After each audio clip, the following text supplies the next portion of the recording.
Welcome students to G NEET की पाठशाला with Gaur sir. बच्चे, इस सीरीज के अंदर हम आपको जो आपके ड्रॉबैक्स हैं, जो आपके फ्लॉज हैं, जो आपने एग्जाम देते हैं, प्रैक्टिस एग्जाम दी हैं या फिर आपने सेशन 1 जी मेंस का दिया है, तो उसमें जो आपके फ्लॉज, जो आपकी गलती हैं, उनको मैं पॉइंट आउट कर रहा हूँ और अ, उसका फिर मैं रेमेडी भी दे रहा हूँ और आपको किस तरह से उसको सॉल्व करना चाहिए, कैसे रेक्टिफाई करना है।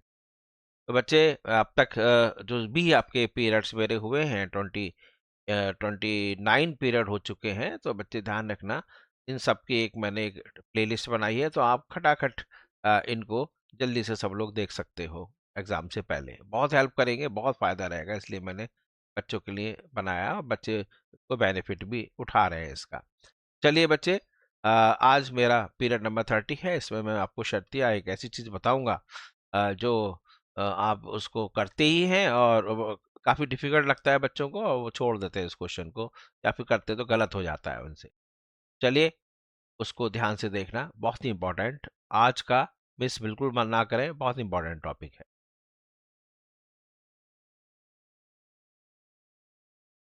तो बच्चे, इस जो आज का जो मैं पीरियड नंबर 30 ले रहा हूँ, इस पीरियड नंबर 30 के अंदर मैं फिर थर्मल प्रॉपर्टीज की बात कर रहा हूँ, और उसमें जो सबसे इम्पोर्टेंट बात है वो है थर्मल एक्सपेंशन। थर्मल एक्सपेंशन बच्चे के लिए तो बड़ा आसान सा टॉपिक है, तो सही है, आसान है। लेकिन जो उसमें क्वेश्चन पूछा जाता है उसमें बच्चे कंफ्यूज हो जाते हैं। उसमें क्या दिया जाता है कि आपको दो रॉड्स दे देते हैं, यानी एक आपके पास ये है और एक आपके पास बच्चे स्केल है।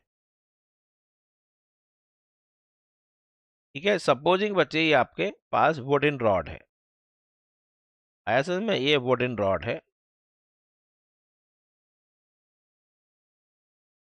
और ये बच्चे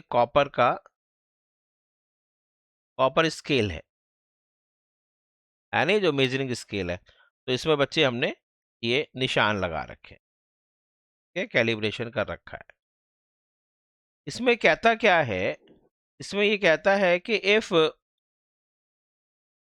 जो कॉपर स्केल है उसमें जो निशान लगाए हैं बच्चे, निशान लगाने को कहते हैं कैलिब्रेशन, है नहीं।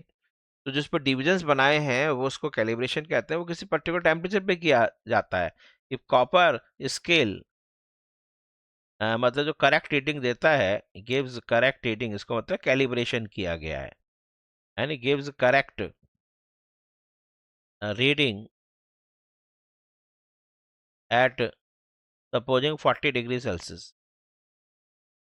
ठीक है, अब आपसे पूछ रहा है कि इफ टेम्परेचर रूम का कम हो जाए, temperature falls to 0 degree Celsius, तो बताइए कि जो रीडिंग है उसकी reading will be increase or decrease, ऐसे पूछ रहा है। तो ऐसा करते हैं बच्चे, देखो इस समय मान लीजिए 40 डिग्री सेल्सियस है। देखो मैं कैसे समझाऊंगा, बहुत छोटे बच्चों की तरह से बताऊंगा। तो मैंने अब 40 डिग्री सेल्सियस पे निशान लगा लिए।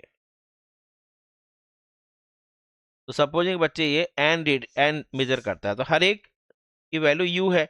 तो बच्चे आपने पहला जो चैप्टर था डायमेंशंस का, उसमें पढ़ा है कि कोई भी जो क्वांटिटी है that will the product of numerical value and unit. तो बच्चे हमने इसमें कैलिब्रेशन का यूनिट बना लिए हैं, 1 1 सेंटीमीटर का माना यूनिट है। तो अब बच्चे देखो कि जब आपके पास ये यूनिट है, अब ये इस समय मान लीजिए एन दे रहा है। अब इसके बाद होगा क्या कि इफ टेम्परेचर यदि फॉल हो जाएगा, टेम्परेचर फॉल्स, ये टेम्परेचर फॉल हो जाएगा, तो बच्चे जो इसकी यूनिट है, ये यूनिट, इसकी लेंथ कम हो जाएगी या नहीं, यूनिट की वैल्यू डिक्रीज हो जाएगी। तो जब यूनिट की वैल्यू डिक्रीज हो जाएगी बच्चे, रॉड जो है बच्चे, इसमें there is no thermal expansion, में ये मान के चलता हूँ वुडन के अंदर हमने थर्मल एक्सपेंशन 0 मानी है। मैं ऐसा भी ले लूंगा कि जिसको हम मेजर कर रहे हैं उसका भी थर्मल एक्सपेंशन हो। तो बच्चे इसका हमने थर्मल एक्सपेंशन नेग्लिजिबल माना है, तो इसकी यूनिट बच्चे कॉपर स्केल की कम हो गई, तो इसका मतलब वो अब एन बढ़ जाएगा नहीं। इसका मतलब यदि टेम्परेचर बढ़ जाता है तो कॉपर स्केल कॉपर स्केल की जो रीडिंग है वो क्या हो गई, वो आपकी बढ़ गई। एक तो ये है, बहुत बच्चे कहेंगे पता नहीं क्या हो गया, कैसे करेंगे। हाँ, वो कहेंगे यूनिट आपकी कम हो गई तो टेम्परेचर कम हो जाएगा। अरे भैया, यूनिट ये श्रिंक कर गया, तो वो जब श्रिंक कर गया तो उसके हर एक सेंटीमीटर जो है वो आपके पास 0.9 सेंटीमीटर का हो गया, या फिर एक जो 10 मिलीमीटर है, यानी वो आपके पास मान लीजिए 8 मिलीमीटर में रह गए। तो इसका मतलब ये जो रॉड है उसकी लेंथ बढ़ जाएगी। एक और इसी में जरा टफ सा क्वेश्चन होता है, उसमें क्या करते हैं कि जो कॉपर की जो रॉड है, अब ध्यान से देखें दोनों का एक्सपेंशन अलग होगा। कॉपर रॉड इज मेजर्ड यानी यूजिंग स्टील स्केल, ये है बढ़िया चीज। ठीक है, तो अब इसमें बच्चे क्या होगा कि हमारे पास यहाँ भी कैलिब्रेशन का चक्कर है। मान लीजिए ये कॉपर है, कॉपर रॉड है, इसको मेजर कर रहे हैं, और ये बच्चे स्टील रॉड है। अब इसमें जो कैलिब्रेशन किया गया है बच्चे, सपोजिंग किसी पर्टिकुलर उस पर कर लिया है, इसी टेम्परेचर पर हमने कैलिब्रेशन कर लिया है, ये कैलिब्रेशन हो गया। ठीक है, तो इसकी यूनिट और उसकी यूनिट दोनों के बराबर है। अब टेम्परेचर चेंज करेंगे तो बच्चे दोनों का जो यूनिट है वो चेंज होगा। ठीक है नहीं?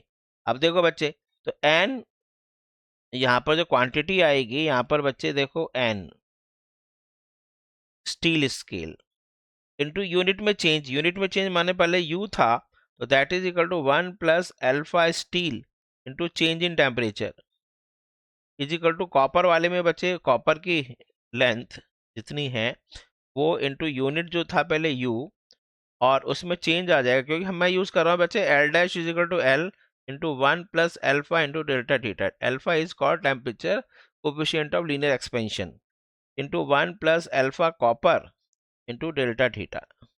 यूनिट यूनिट कैंसिल हो गई। तो अब बच्चे ये जो चीज है इसको कहते हैं स्केल रीडिंग, को कहते हैं स्केल रीडिंग। तो बच्चे कॉपर का जो एक्चुअल आपके पास लेंथ कॉपर की आ जाएगी, एक्चुअल लेंथ या एक्चुअल रीडिंग जो होनी चाहिए, एक्चुअल लेंथ जो होनी चाहिए, ये तो आपके पास एपरेंट रीडिंग हुई, स्केल रीडिंग। तो एक्चुअल रीडिंग जो आपके पास होनी चाहिए वो कॉपर की है ना, तो वो देखो, तो एक्चुअल रीडिंग जो होनी चाहिए एनसी इज इक्वल टू आपके पास स्केल रीडिंग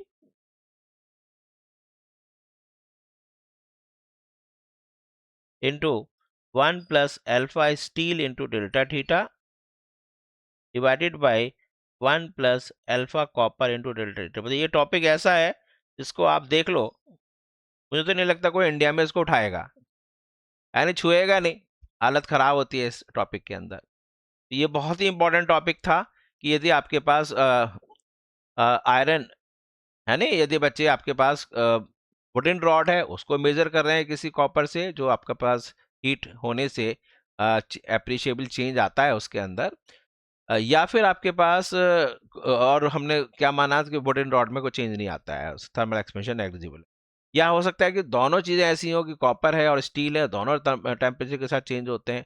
तो अब हम स्टील के स्केल से कॉपर की रॉड को मेजर कर रहे हैं, तो अपरेंट रीडिंग यानी स्टील की रीडिंग ये है, स्केल रीडिंग ये है, तो एक्चुअल में कॉपर की लेंथ रीडिंग क्या होनी चाहिए, तो एक्चुअल रीडिंग आपके पास मैंने ये बता दिया। तो बच्चे बहुत बढ़िया टॉपिक था, इसको आप रिवाइज करिए और ये आपको मिलेगा नहीं कहीं पर। बहुत अच्छा टॉपिक है ये, है नहीं? तो आप इसको रिवाइज करिए और इसी तरह से और भी सारे टॉपिक रिवाइज करिए, you will rock in your examination. ठीक है, keep connected and keep watching.